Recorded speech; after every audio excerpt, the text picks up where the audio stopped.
Hi, it's the crazy English teacher here, and I wanted to show you just a little sample of what I have in this big bundle of the Odyssey with a little bit of Greek mythology thrown in, Romeo and Juliet, and my short stories because they're so cool.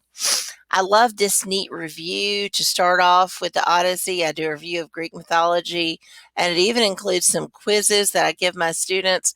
We take notes on the blank sheets that you can print or use online, and then later on, they go back and take a little quiz to make sure they know the major gods and goddesses. I have things that allow you to map out the plot, map out the setting, where Odysseus is going on his journey.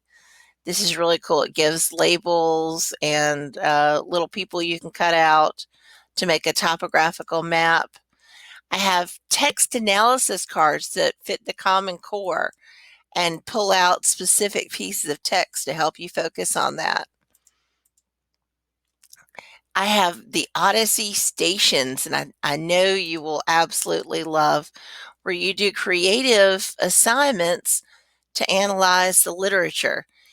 They do things that they don't realize. They're talking about the characters and the conflicts and the setting, and the conversations that they have are absolutely incredible. It's just approaching the literature in a different way, using different parts of their brain. The 10-minute Trojan War is really fun. The kids get cards and they become Helen of Troy or Paris or the goddesses fighting over the golden apple. And they act out as you read what happens, kind of a short version of the Trojan War. And then they understand how the Odyssey began. I have several post-assessment packets for you to use to analyze the text.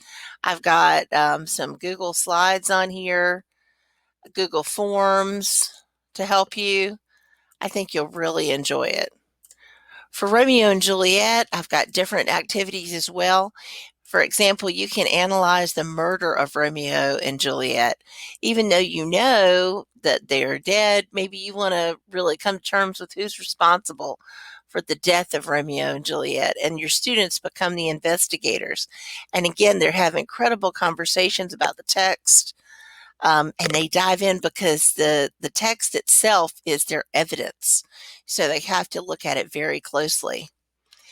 I love my Romeo and Juliet stations. I've even brought in feathers and let them write with ink that I borrowed from the art teacher. And there's so many interesting ways to take the text and let them look at it.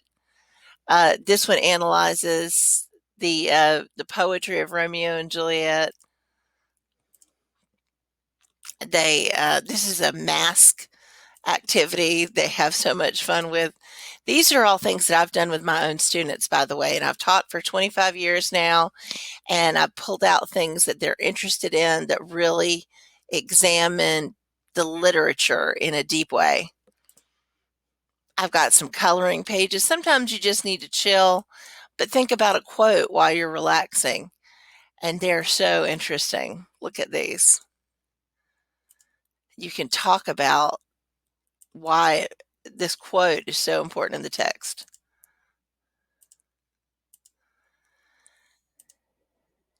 Now, for short stories, I've broken them apart and included a link to the short stories, but I've got all these activities.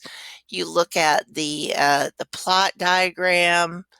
You have constructed writing response prompts, which also include a rubric, by the way. You have character analysis. You have some freeze where you have them take the shape of a scene in the text and you photograph them. If they're at home, they can do this digitally. I often include small Socratic seminars where you have these important questions and answers, and they think about these open-ended ideas that go along with the short stories. Irony. This is the monkey's paw, and I've just got a small selection of my short stories here. Here's the Velt, a powerful short story, by the way. These are some of my favorites I pulled out. A Sound of Thunder. This may be my favorite Ray Bradbury short story.